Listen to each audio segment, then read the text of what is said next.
दोस्तों की performance indicator क्या होते हैं? पर्टिकुलरली हम लिस्टेड कंपनियों के आज की परफॉर्मेंस इंडिकेटर जानेंगे दोस्तों, जो हमें आने वाले वेल्थ क्रिएशन के रास्ते में मदद कर सकते हैं। इन डेटा के आधार पे हम लोग सिलेक्ट कर सकते हैं कौन सी कंपनी में निवेश करने पे मुझे ज्यादा फायदे हो सकते हैं, मुझे कम वोलेटिलिटी का सामना करना पड़ सकता है और मुझे कंसिस्टेंट डिविडेंड आ सकते हैं, वगैरह वगैरह। तो की परफॉर्मेंस इंडिकेटर दोस्तों खाली कंपनी के नहीं होते। अब शब्द से लगता है भारी भरकम, पर ये तो हम रेगुलर यूज भी करते हैं। कंट्रीज के देखे जाते हैं कि नहीं? हम नहीं देखते दोस्तों कि बिजनेस रैंकिंग में हमारा नंबर सुधरा है कि गिरा है, लॉजिस्टिक में हमारा रैंकिंग सुधरा है कि गिरा है। इंपोर्ट एक्सपोर्ट से कंट्रीज का पता चलता है दोस्तों, है ना? कितनी मीडियन है आपकी कंट्री की, क्या लिटरेसी रेट है आपके कंट्री का, क्या जीडीपी पर कैपिटा है, राइट? ये दोस्तों स्पोर्ट्स में भी इस्तेमाल होता है। बताओ मेरे को दो तीन स्पोर्ट्स के कौन से परफॉर्मेंस इंडिकेटर देखे जाते हैं, राइट? क्या आप लोग स्पोर्ट्स में बैट्समैन का रन रेट देखते हो कि हमें कुछ इंडिकेट करता है कि नहीं, राइट? क्या हम लोग बॉलर ने कितने रन दिए ये देखते हैं, राइट? स्पोर्ट्स के भी परफॉर्मेंस इंडिकेटर होते हैं। इंडस्ट्री टू इंडस्ट्री के अलग परफॉर्मेंस इंडिकेटर्स हो सकते हैं, राइट? कंपनीज के दोस्तों परफॉर्मेंस इंडिकेटर होते हैं। तो ओवरऑल अगर हम वैसे देखें तो ये एक मैट्रिक है जो हमें इंसाइट्स प्रोवाइड करता है। अगर हम शेयर बाजार की भाषा में देखें तो, राइट, किस चीज का? फिनेंशियल और ऑपरेशन की ऑपरेशनल स्ट्रेंथ हमें बिजनेस की बताता है, राइट? दोस्तों ये केपीआई से हम प्रॉपर वे में बिजनेस सिलेक्शन का क्राइटेरिया आसान बना सकते हैं दोस्तों। अब दोस्तों ये डेटा तो कई अलग अलग चीजों का हो सकता है जो कंपनी के लिए जरूरी है, जैसे सेल्स पर स्क्वायर फुट। नहीं, हम लोग जब रिटेल कंपनियों की बात करते हैं तो हम कहते हैं कि भी डिमार्ट का सेल पर स्क्वायर फुट इतना है, रिलायंस का इतना है। जो ज्यादा स्मार्ट कंपनी है वो कम स्क्वायर फुट का इस्तेमाल करके ज्यादा माल बेचेगी। हम नहीं कहते हैं click through rate for web ads, account closed पर सेल्समैन, राइट? ये सारे दोस्तों अलग अलग मैट्रिक्स हुए, राइट? जब हम लिस्टेड कंपनियों की बात करते हैं, पर्टिकुलरली जैसे बैंक्स में नहीं देखते हम कितनी एनपीए, राइट? क्या हम ये नहीं देखते हैं कि पर एम्प्लॉय कितना टर्नओवर बैंक या कोई कंपनी कर रही है? सो इन्हीं सब चीजों से जुड़े हुए हैं आपके परफॉर्मेंस, और इसीलिए इसी प्रकार के कई होते हैं दोस्तों परफॉर्मेंस इंडिकेटर, जो वेरी भी कर सकते हैं दोस्तों इंडस्ट्री टू इंडस्ट्री। सो इसका महत्व क्या है? They provide fact based and numerical matrix, आपकी कंपनी की फाइनेंशियल परफॉर्मेंस का फैक्चुअल न्यूमेरिकल वैल्यू में डेटा दोस्तों ये इवेल्यूट करने में आपको मदद कर सकते हैं कि आपको आपकी जो कंपनी जहां पे आप पैसा लगा रहे हो दोस्तों ये कितनी सफल है। It spots the area in your business that needs improvement if you are doing business. Helps you predict your company's future profits and revenue. Definitely दोस्तों हमें इन सब चीजों में मदद मिल सकती है अगर हम ऐसे कुछ केपीआई की जानकारी रखें तो केपीआई अलग अलग प्रकार से हो सकते हैं दोस्तों। कंपनी की साइज जानने के लिए हम नहीं देखते मार्केट शेयर, राइट? अभी जैसे बात हुई कल ही हमने आईएक्स के बारे में वीडियो बनाया, तो आईएक्स का पहले 100% मार्केट शेयर हुआ करता था, फिर दूसरे दो एक्सचेंज आए, पावर एक्सचेंज, राइट?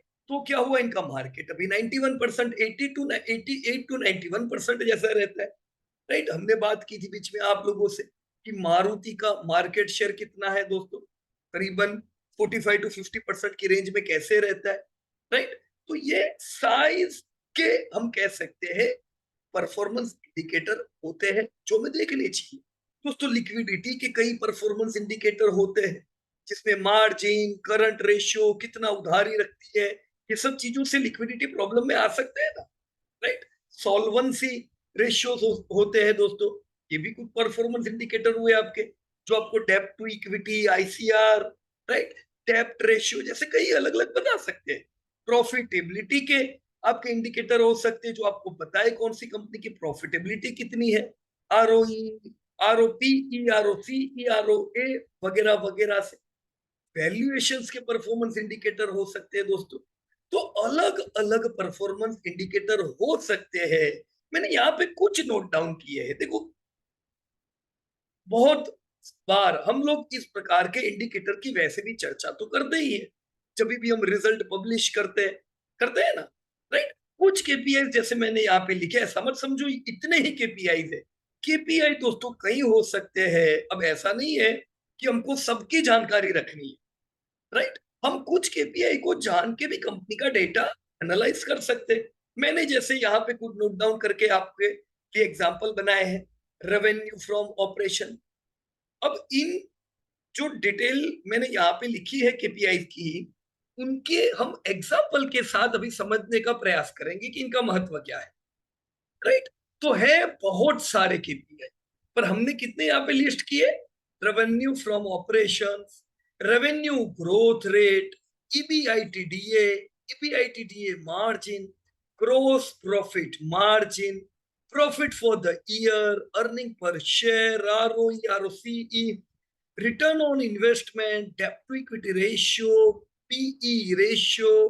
तो थोड़ी हम इन सब की दोस्तों जानकारी लेते हैं। सबसे पहले दोस्तों हमने बात की रेवेन्यू फ्रॉम ऑपरेशंस की। दोस्तों ये क्या होता है और ये कैसे हमें गाइड कर सकता है? So revenue from operation refer to the income generated by a company through its core business activity. जैसे अभी हमने पतंजलि के रिजल्ट अपडेट किए, राइट। पतंजलि को जो बिजनेस आया है वो एडिबल ऑयल से आया है।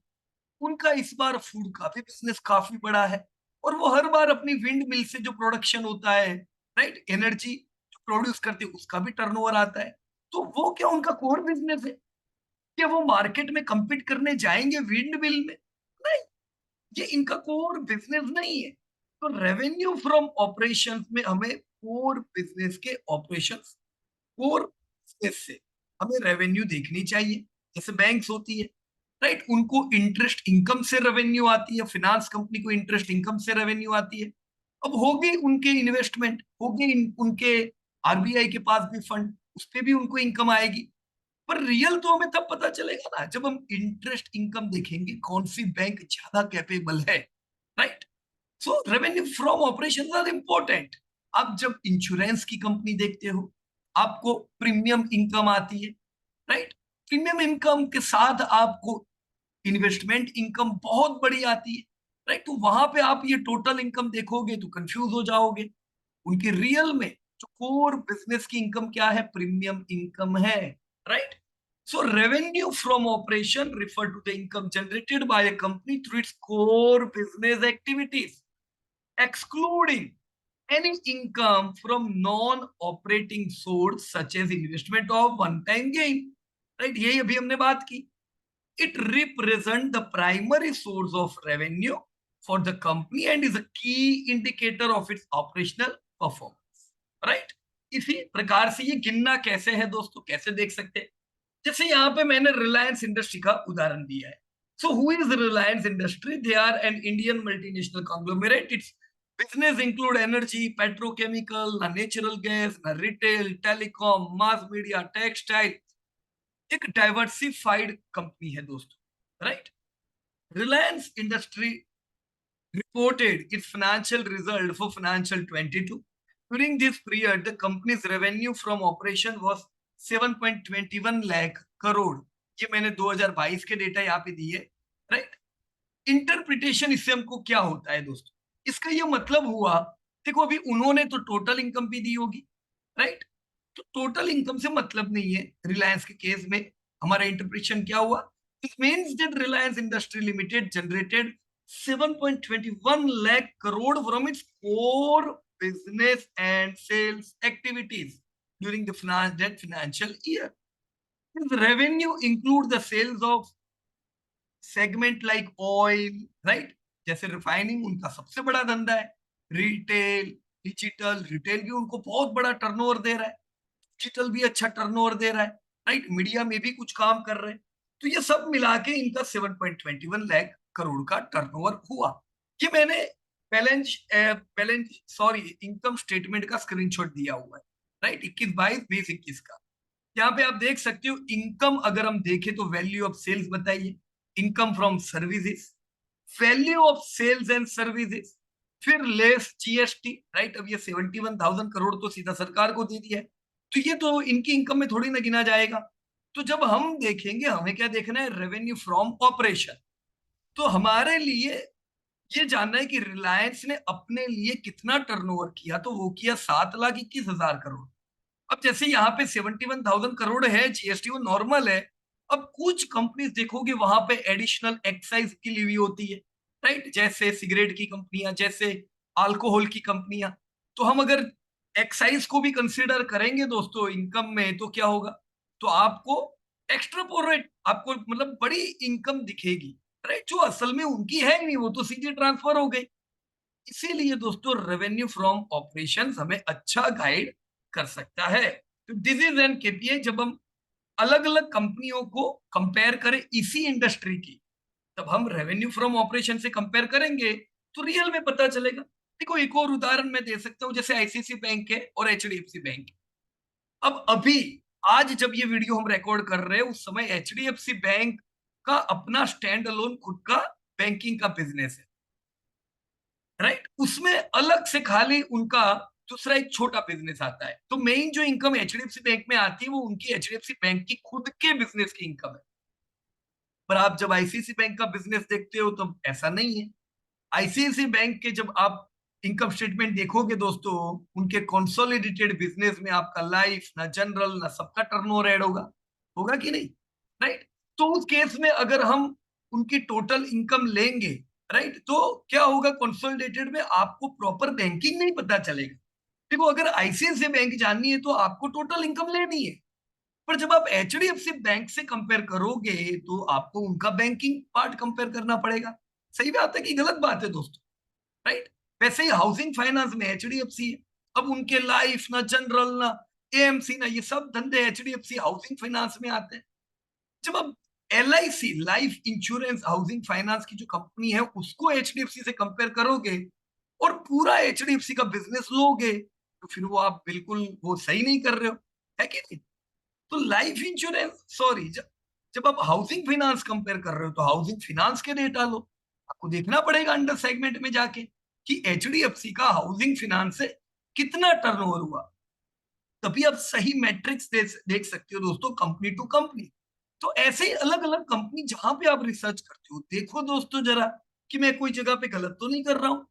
Revenue growth rate, this is a very good matrix जो हमें रेगुलरली देखना चाहिए।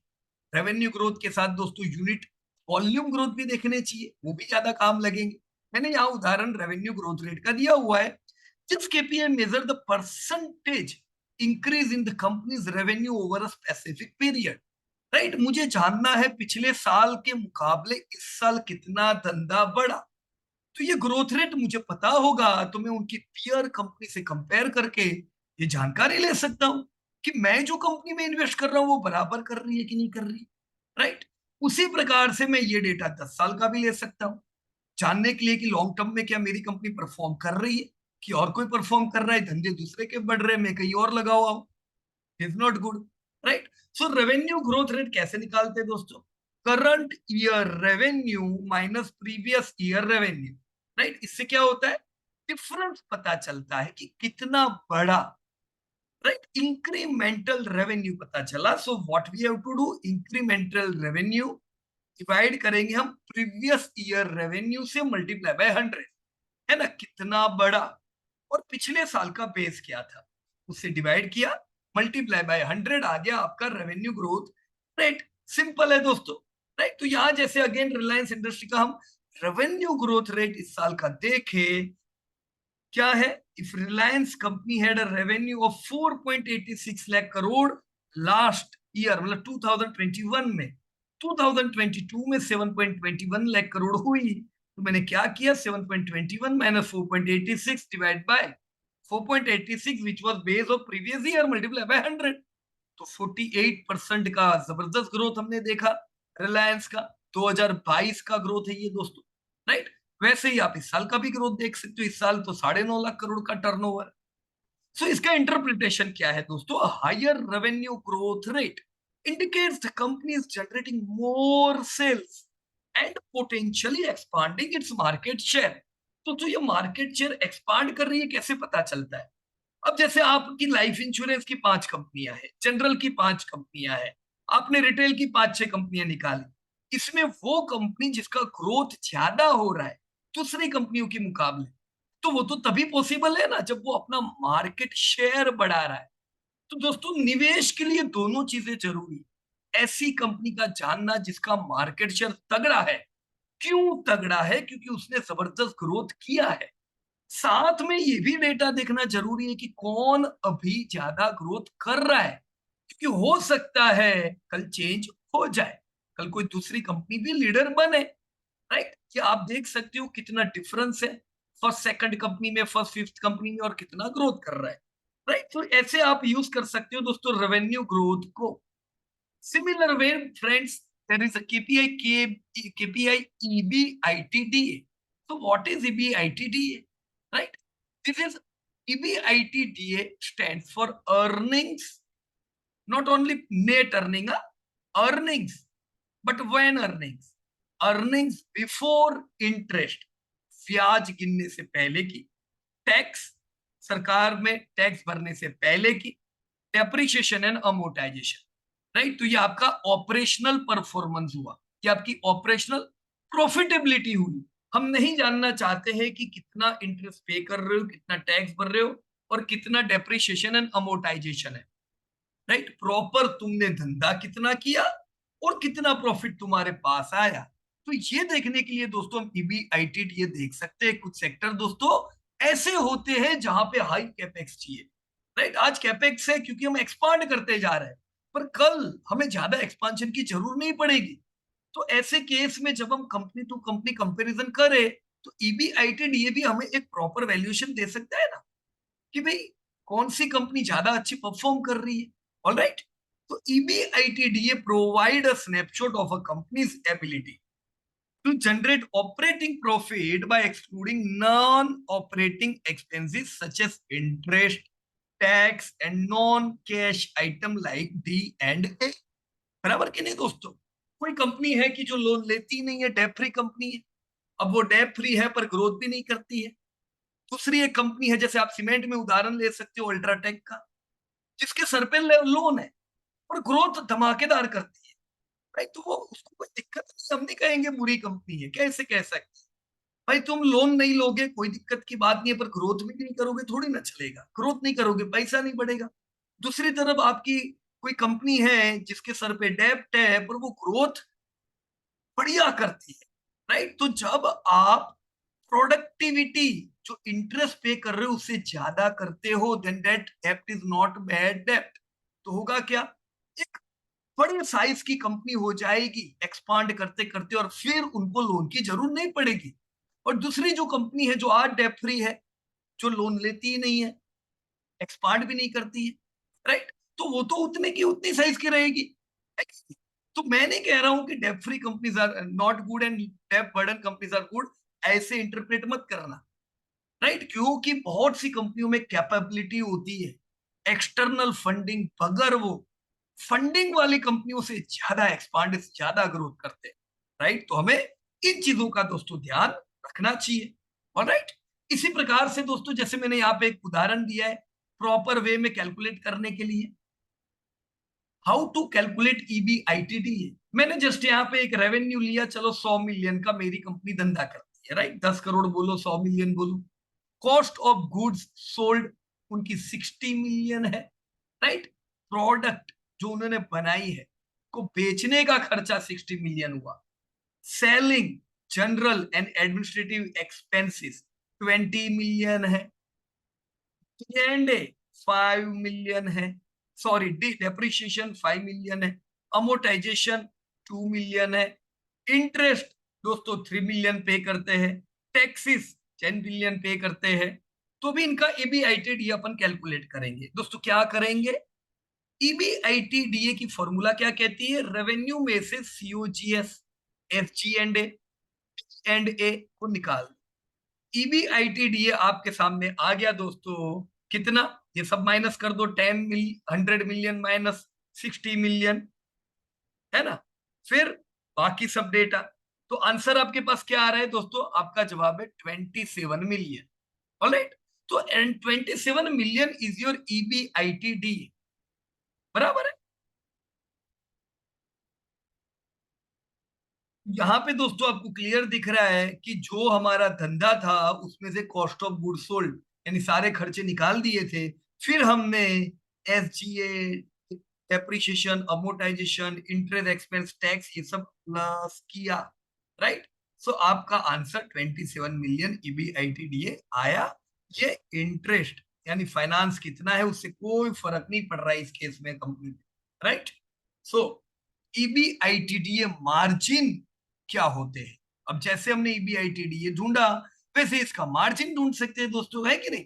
EBITDA margin is a profitability ratio that represent the percentage of revenue that a company retains as EBITDA after deducting operating expense। अभी जो हमने किया, it is calculated by dividing EBITDA by revenue and multiplying the result by 100। बराबर कि नहीं, जो answer आया आपका EBITDA का, उस उसको हमने रेवेन्यू से डिवाइड किया, टोटल रेवेन्यू से, और मल्टीप्लाई बाय 100, तो परसेंटेज निकल गया दोस्तों, right. See here is an example, बराबर कि नहीं। आपका रेवेन्यू जो 100 मिलियन था, EBITD आपका जो 27 मिलियन है, हमने क्या किया, 27 million divide by 100 million multiply by 100, 27% का EBITD आया। So in this example, your ABC Limited has an EBITDA margin of 27%, which means that the company retains 27% of its revenue as EBITDA after deducting operating expenses। तो आप दोस्तों अलग अलग कंपनियों को, peer कंपनियों को कंपेयर कर सकते हो। इसका ड्रॉबैक क्या है, इसका ड्रॉबैक ये है कि हम यहाँ पे फाइनेंस यानी इंटरेस्ट को इंक्लूड नहीं कर रहे, राइट। तो आप सारी कंपनियों को, चाहे उनके सर पे कितनी ही लोन हो, आप एक ही नजरिए से तोलते हो। पर ये तब काम लग सकता है जब आपकी सारी कंपनी लॉसेस कर रही है, तो हमें ये भी तो देखना चाहिए कि चलो भाई तुम लॉस कर रहे हो सकता है ज्यादा इंटरेस्ट पे कर रहे हो, पर मैं जानना चाहता हूं कि ऑपरेशनल प्रॉफिट में कौन है, क्योंकि वही कंपनी सबसे पहले प्रॉफिटेबिलिटी में यानी नेट प्रॉफिट में सबसे पहले आएगी।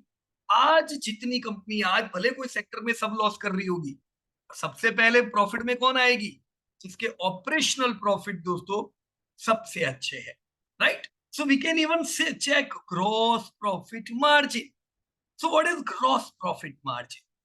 Gross profit margin is a metric that represent the percentage of a revenue a company retain as gross profit after deducting COGS, सारे खर्चे निकालने के बाद, कॉस्ट ऑफ गुड सोल्ड निकालने के बाद। It measures the profitability of a companies core operation and indicates how effectively it manages its production and procurement cost, right? For example, here we have taken gross profit margin percentage of XYZ company। दोस्तों इनका revenue 50 million है, cost of goods sold 30 million है। So to calculate the gross profit margin you would use this formula. क्या करेंगे gross profit margin के लिए, धंधे में से कॉस्ट ऑफ गुड सोल्ड निकाल दो, राइट। तो 50 मिलियन में से 30 मिलियन निकल गया, बचा 20 मिलियन, राइट। उसको डिवाइड किया हमने रेवेन्यू यानी 50 मिलियन के साथ, इसके साथ, राइट, मल्टीप्लाई कर दिया 100 से, तो 40% profit margin, gross profit margin आया। All right, a higher gross profit margin generally indicates that a company is generating more profit from its core operation, which is favorable।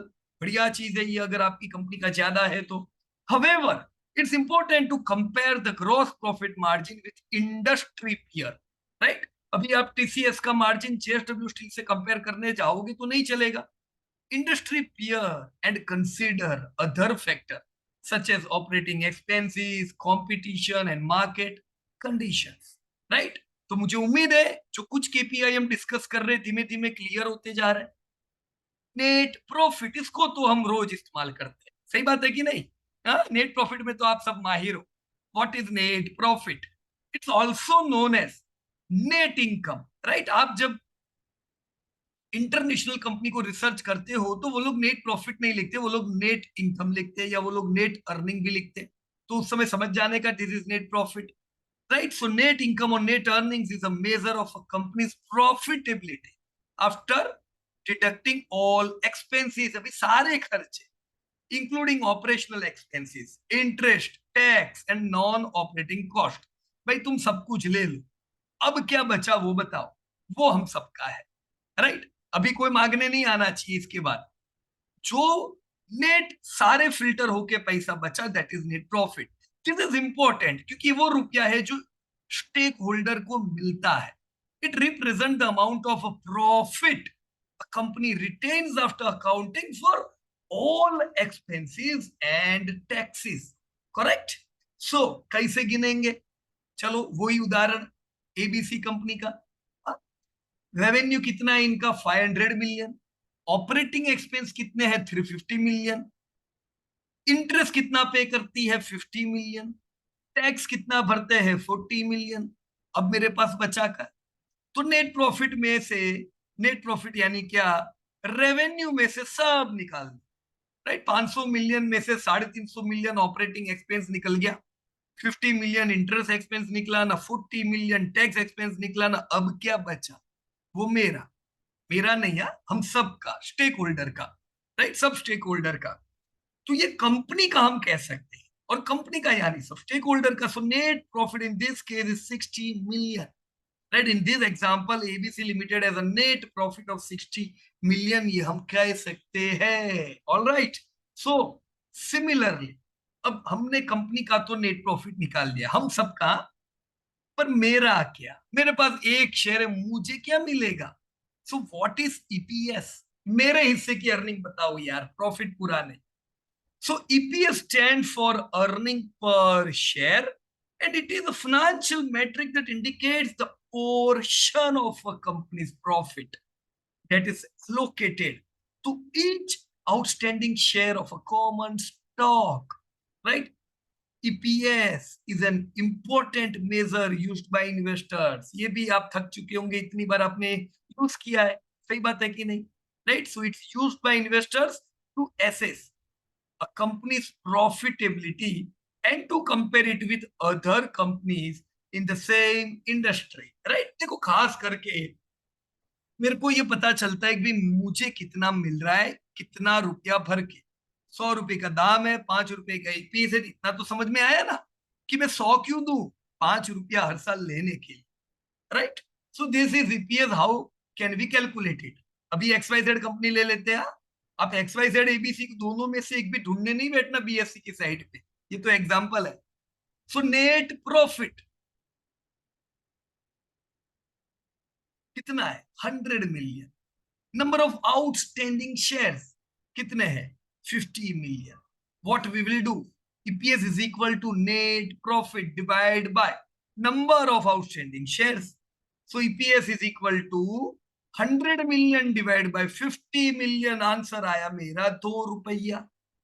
In this example XYZ limited has an EPS of 2 per share. 100 रुपए का भाव है, मेरे को 2 रुपया मिलेगा, right?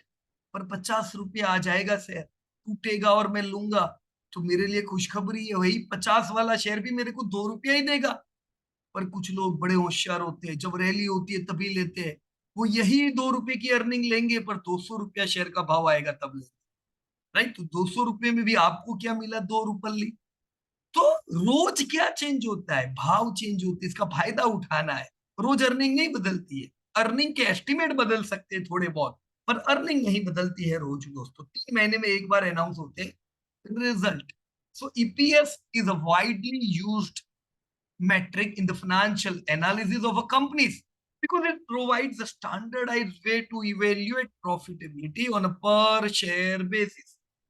Investors often consider EPS when making investment decision or comparing the performance of different companies within the same industry, है ना? लेकिन ऐसा नहीं करने का कि आप बोलो पेज इंडस्ट्री का भाव कितना है, राइट? उसका ईपीएस कितना है, उसका ईपीएस ज्यादा है इसलिए तो भाव ज्यादा है। एमआरएफ का ईपीएस ज्यादा है इसलिए तो भाव ज्यादा है, राइट। अब कोई कंपनी का ईपीएस छोटा है, कोई कंपनी का बड़ा है, उससे डिसीजन नहीं आएगा अच्छी कंपनी है कि बुरी कंपनी है, बराबर है। ईपीएस से इतना पता चलेगा मेरे हिस्से की अर्निंग कितनी है। It's important to note that EPS can vary over time. कितने कितने समय पे ईपीएस बदलता है। एनुअल ईपीएस साल में एक बार आता है, पर हर क्वार्टर रिजल्ट आते हैं तो ट्रेल ईपीएस हर क्वार्टर बदलता है। So it's advisable to analyse trends and consider other financial measures and factors before making investment decision, right. So now what is ROE percentage? Return on equity क्या है भाई? Return on equity stand for return on equity. सीधी बात है, देखो formula कभी याद रखने की नहीं, कोई भी नहीं। रिटर्न ऑन इक्विटी मतलब रिटर्न कितना मिल रहा है और कितने की इक्विटी पे, कितना simple. It is financial ratio that measure the profitability. Return यानी profitability, profit measures the profitability and efficiency of a company in generating profits from the shareholders equity। अब दोस्तों साल दर साल दिन ब दिन आपकी कंपनी प्रॉफिट करती जा रही है। सारा रुपया तो बांट नहीं देती है डिविडेंड में, कुछ अपने पास रखती है, कुछ बांटती है। तो कंपनी की इक्विटी बढ़ती रहती है, पर वो बढ़ती इक्विटी के साथ प्रॉफिट बढ़ रहे हैं कि नहीं वो जरूरी है। अरे यार तुम्हारी इक्विटी बढ़ती रहती है, प्रॉफिट बढ़ते ही नहीं है, तो मेरे को तो क्या मिलेगा? मेरा आरओई घटता जाएगा। तो घटता हुआ ROE is not a good indicator, बढ़ता हुआ आरओई इज गुड इंडिकेटर। तो आरओई बढ़ाने के लिए सीधी बात है प्रॉफिट बढ़ाओ। हाँ देखो कुछ कंपनियां इक्विटी घटा देती है कि लोगों को क्या है पता है, आरओई बढ़े वो अच्छा। अरे प्रॉफिट से आरओई बढ़े वो अच्छा, वो इक्विटी निकल जाने से कंपनी लॉस करेगी, इक्विटी निकल जाएगी। तो लॉस, खाली लॉस नहीं पर इक्विटी निकलने से आरओई बढ़े, ऐसा वो अच्छी चीज नहीं है, right. So this is ROE percentage, how we will calculate it? Again ABC formula क्या है? Return on equity is equal to net income divide by share holders equity multiply by 100, right. So ROE is expressed as a percentage. Net income जैसे ये उदाहरण में 50 million है, net income यानी क्या बोलो? अभी बोला था ना, नेट प्रॉफिट, है ना। इंटरनेशनल कंपनियों में जब आप यूएस की कंपनियों के इनकम स्टेटमेंट देखोगे, वो लोग ऐसा लिखेंगे net earning, net income. So 50 million share holders equity 200 million. अब इस फॉर्मूला के आधार पे we can calculate ROE equal to 50 million divide by 100 million multiply by 100। So 0.25 multiply by 100 and answer is 25%। इस उदाहरण से हम कह सकते हैं एबीसी का रिटर्न ऑन इक्विटी 25% है, जो बहुत ही अच्छा है। हम बोलेंगे यार मैं इन्वेस्ट करूंगा एफडी में 60% मिलेगा, इससे तो अच्छा है तुम ही रखो, कंपनी को बोलेंगे, क्योंकि तुम एफडी से ज्यादा कमा के दे रहे हो, 25% दे रहे हो, राइट ना। तो आरओई अच्छा हो, ये बहुत पॉजिटिव बात, राइट।